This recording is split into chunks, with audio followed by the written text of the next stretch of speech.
میں نے ان کی فیض فہمی والی کتاب دی تو مجھ سے تو وہ کتاب اٹھائی نہیں جا رہی تھی، تو میں سوچی تھی کہ جس نے لکھی ہے وہ کیسی شخصیت ہے۔ بہرحال ان کی کتابیں، ان کا کام پکار پکار کے لبیک کہتا ہے۔ آج کی محفل میں انہیں بڑے مؤدبانہ انداز سے میں خوش آمدید کہنا چاہتی ہوں اور ویلکم کرنا چاہتی ہوں ہمارے مہمان خصوصی کے طور پہ، بلکہ ہمارے سربراہ جو قیادت کر رہے ہیں ڈاکٹر تقی عابدی صاحب تشریف لاتے ہیں۔ بھرپور تالیاں ڈاکٹر تقی عابدی صاحب سے۔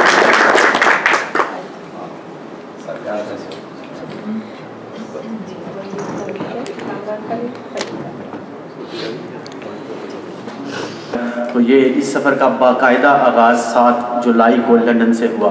آج اہل قلم کا یہ قافلہ، جو اہل قلم ادبی قافلہ یورپ 2018 کے عنوان سے ہم نے یہ سلسلہ شروع کیا ہے، یہ 7 پروگرامز، یہ پروگرام اس حوالے سے بھی اہمیت کا حامل ہے کہ یہ اہل قلم کے جو گھر ہے، جو بنیاد ہے، جو ہمارا ذاتی یہ جو پروگرام ہے یہاں پہ منعقد ہو رہا ہے۔ اور یہ ہماری خوش قسمتی ہے کہ یہ ایک خوبصورت گلدستہ جو ڈاکٹر سید تقی عابدی کی قیادت میں پوری دنیا سے اکٹھا کیا گیا ہے، اس میں امریکہ سے، کینیڈا سے، انڈیا سے، جموں یونیورسٹی سے، کراچی سے اور لاہور سے ہمارے ساتھ بہت ہی خوبصورت شعراء اور اسکالرز موجود ہیں۔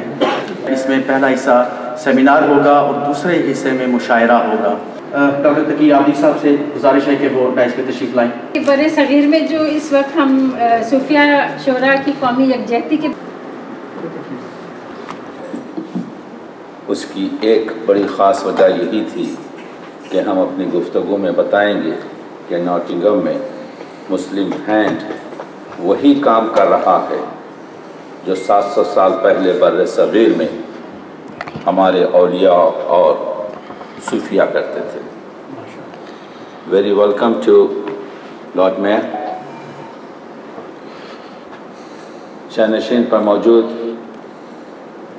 محترمہ فاطمہ حسن صاحبہ، پروفیسر شہاب ملک، پروفیسر محمد کامران، اور آپ کے شہر کی نہیں بلکہ تمام برطانیہ اور یورپ کی آواز محترمہ فرزانہ خان صاحبہ، نینا، اور ہمارے اہل قلم کے علمبردار روح رواں شہزاد کام، دوست و احباب، گفتگو کروں گا کہ آج کے اس پرآشوب دور میں جہاں پر انسان دوستی کا فقدان ہے، جہاں پر احترام انسان کی کمی ہے، جہاں پر نسلی، قومی، مذہبی اور طبقاتی یکجہتی اور ایک رنگی میں کمی ہے، اور انسان کو انسان نے اتنا دور کر دیا ہے کہ وہ ایک دوسرے سے بے تعلق ہو چکے ہیں۔ ایسا معلوم ہو رہا ہے کہ انسان دوسرے انسان کے خون کا پیاسا ہے۔ اس 21ویں صدی کے گلوبل ولیج میں ایسے معاشرے کی تشکیل جس میں بھائی چارگی اور یکجہتی ہو، اگر کوئی چیز زیادہ مدد کر سکتی ہے تو وہ روش ہے ان صوفیاؤں کی، جنہیں ہم نے صوفیہ، تو تصوف جو ہے، تصوف نہ کوئی فلسفہ ہے، تصوف نہ کوئی منطق ہے، تصوف نہ کوئی علم ہے، بلکہ تصوف ایک راہ عمل ہے جس کے ذریعے آپ جو یعنی وہ خطرے جو انسانیت کو دور کر دیتی ہیں، یعنی یوں سمجھیے کہ نفس امارہ کی شکست اور پاکیزگی نفس کی پیروزی کی کوشش ہے، اس کو کہتے ہیں تصوف۔ چنانچہ اس عمل کے ذریعے دین آپ کی روح میں جذب ہو جاتا ہے اور ایک خوبصورت عبد اور معبود کا رشتہ اور تعلق برقرار ہو جاتا ہے. اور اسی تصوف کی وجہ سے اور اس کی مدد سے شریعت اور طریقت کے ذریعے آپ حقیقت تک پہنچ سکتے ہیں. اور آپ جانتے ہیں کہ شریعت قانون الہی کی پیروی عبادات اور مذہبی معاملات کا نام ہے. ایک پرانا شعر ہے فارسی کا، طریقت بجز خدمت خلق نیست. تصوف جو ہے، یہ طریقہ جو ہے، صرف یہ کہ انسان کی خدمت کی جائے، اس کے علاوہ اور کچھ نہیں. بتسبیح و سجاد وہ دلخ نیست. تسبیح ہاتھ میں ہو یا دن رات آپ نماز جانماز پر کھڑے ہوں یا گڈری پہن کر اپنے آپ کو خلندر ظاہر کرنے کی کوشش کریں، اس میں تصوف نہیں ہے. تصوف صرف آپ کے خدمت خلق ہے، لوگوں کی مدد کرنا ہے. انہی سے حقیقت کی منزل کا راستہ ملتا ہے جہاں بیداری دل شرط. علامہ اقبال فرماتے ہیں، کافری بیدار دل پیش صنم. ایک کافر اپنے بیدار دل کے ساتھ اپنے بت کے سامنے بہبدیداری کے خفت اندر حرم، اس مسلمان سے بہتر ہے جو کعبے میں سو رہا. جرأت اقبال دیکھیے بیداری بات. تو تصوف کی سب سے پہلی شرط تربیت نفس ہے، انسان سازی ہے. دیکھیے جس میں اخلاق اور اخلاص شامل ہے. اخلاق اور اخلاص، اس کا فرق کیا ہے؟ اخلاق انسان کا ظاہری رخ ہے اور اخلاص انسان کا اندرونی جوہر ہے. تو شریعت کے یہ جو تینوں اجزاء ہیں، یعنی علم، عمل اور اخلاص، ایک دوسرے سے جڑے ہوئے. اگر علم میں عمل نہ ہو تو علم بیکار، اور اگر عمل میں اخلاص نہ ہو تو عمل بیکار. تو آپ دیکھ رہے ہیں کہ ہم جان رہے ہیں کہ تصوف کا جو محور ہے وہ قلب کی طہارت ہے، روح کی پاکیزگی ہے، معبود سے رشتہ اور تعلق برقرار کرنے کا نام ہے. اور ہم سب جانتے ہیں کہ اللہ نے ہم کو نائب اللہ فی الارض بنایا ہے، اشرف المخلوقات بنایا ہے، احسن التقویم بتایا ہے. تو انسان کی پیروزی اور رستگاری صوفی مرد مومن اور مرد کامل تک خود بینی، جہان بینی اور خدا بینی سے حاصل ہوتی. مولانا روم کہتے ہیں یہ جو تصوف ہے یہ محبت اس کا محور ہے. از محبت تلخیہاں شیریں شود. محبت ہی ہے جس سے یہ جو تلخ چیزیں ہیں، یہ جو دعوے و مرافع اور یہ جنگ و جدل ہیں، وہ شیرین ہوتے ہیں. وز محبت میسیہا زرین شود. یہ محبت ہی ہے جس سے آپ اگر مس یعنی پیتل سونا بن جاتا ہے. از محبت مردہ زندہ می شود. یہ محبت ہی ہے جس سے دل ہی نہیں بلکہ ہر چیز جو مردہ ہے زندہ ہو جاتی ہے. وز محبت شاہ بندہ می شود. یعنی محبت سے انسان بزرگ ترین، بالا ترین چیزوں کو حاصل کرتا ہے. اس کے لیے ضرورت یہ ہے کہ ایک شخص آتا ہے حضرت شکر گنج کے پاس اور تحفہ پیش کرتا ہے قینچی کا. تو حضرت فرماتے ہیں کہ مجھے سوئی اور دھاگا دو، میں دل توڑنے کے لیے اور میں دل جوڑنے کے لیے یہاں پر آیا ہوں، بلکہ دل توڑنے کے لیے نہیں آیا ہوں. وہ مولانا روم کے فلسفے سے کہتے ہیں تو برائے وصل کردن آمدی نے برائے فصل کردن آمدی. انسان یہاں پر آیا ہے وصل کرنے کے لیے، دلوں کو جوڑنے کے لیے نہیں آیا یہاں پر فصل کرنے کے لیے یا دلوں کو توڑنے کے لیے. اسی لیے سعدی نے کہا تھا کہ بنی آدم اعضائے ایک دیگرن. یہ جو انسان ہیں یہ ایک جسم کے ٹکڑے ہیں کہ از آفرینش ز ایک جوہرن. اسی وجہ سے ان کو ایک عضو کو، ایک آرگن کو، ایک حصے کو تکلیف ہوگی تو دوسرا حصہ خود بخود اس کو احساس کرے گا. تو معلوم یہ ہوا کہ اسلام کا وہ خوبصورت رخ جس میں امن ہے، جس میں شانتی ہے. دیکھیے آج کے زمانے میں اسلام کو ایک ٹیررسٹ مذہب بنایا جا رہا ہے. آج کے زمانے میں اسلام کے وہ یعنی اس کا وہ جو چہرہ ہے نورانی، اس کو مسخ کیا جا رہا ہے. تو اس وقت ضرورت یہ ہے کہ صحیح کلام اور صحیح مسائل کو پیش کیا جائے. ہمیں مغرب سے کوئی دشمنی نہیں. علامہ اقبال فرماتے ہیں کہ مشرق سے ہو بیزار نہ مغرب سے حذر کر. تو معلوم یہ ہوا کہ جو فطرت کا تقاضا ہے اسی کو، تو تزکیہ نفس، اپنے دل کو، اپنی فکر کو، اپنی قوت کو، انسانی قوت کو پاک کرنے کا نام تصوف ہے. اسی لیے شاہ محدث دہلوی فرماتے ہیں کہ اکیلے شخص کو انہوں نے انسان صغیر اور اجتماعی انسانی قوت کو انہوں نے انسان کبیر سے تعبیر کیا. دیکھیے محدث دہلوی کا صوفیہ کی تعلیمات کا محور اور مرکزی جوہر خود سازی ہے. کس طریقے سے تم اپنے وجدان، اپنے ضمیر کو ساز کرتے رہو. یہاں اپنے نفس سے لڑنا ہی جہاد اکبر. دیکھیے تصوف کی پوری تعریف نہیں ہو رہی. خانخواہوں میں اگر لمبے بال چھوڑ کر آپ کے جو ہے بدبودار کپڑے پہن کر جانا نہیں ہے.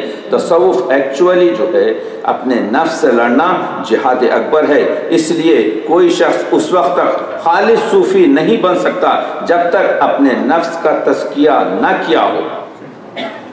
ایک صوفی مرد مومن اپنے زمین پر، علامہ اقبال پڑھ رہا ہوں، ایک صوفی، ایک مرد مومن، ایک مرد کامل، ایک مرد قلندر اپنے اس وقت تک یہ کہلانے کے قابل نہیں ہوتا جب تک کہ وہ اپنے ضمیر پر اس طرح سے حملہ کرتا ہے جیسے ایک چیتا ہرن پر حملہ کرتا ہے.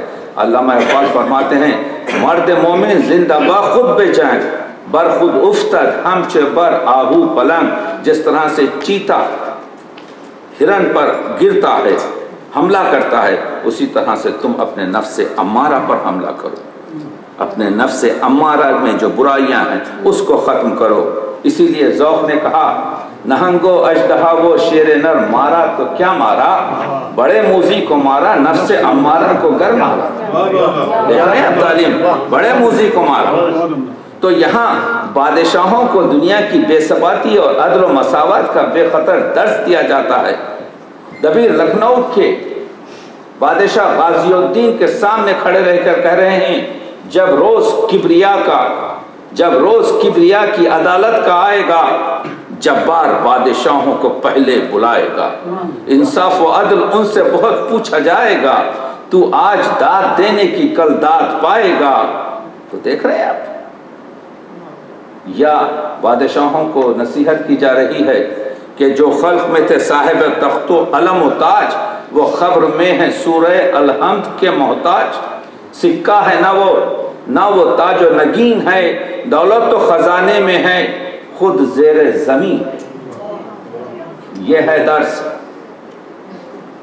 یہاں پر کوئی میر تقی میر کہتے ہیں کوئی ہو بادشاہ، کوئی یہاں ہو وزیر ہو، اپنی بلا سے بیٹھے رہے جب فقیر ہو.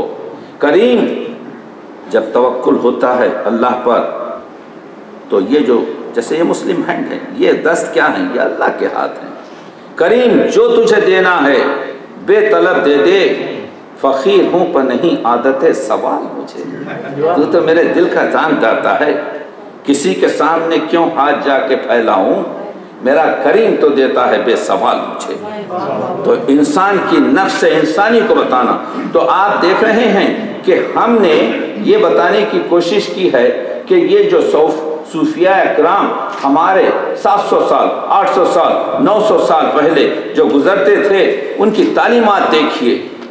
حضرت خواجہ معین الدین چشتی فرماتے ہیں کہ ایک نیک آدمی وہ ہے، ایک صوفی وہ ہے کہ جس میں دریا کی طرح سخاوت ہو. کیا معنی رکھتے ہیں؟ دریا کی طرح سخاوت ہو. دریا جب بہتا ہے تو یہ نہیں دیکھتا کہ یہ زمینیں جو ہیں کسی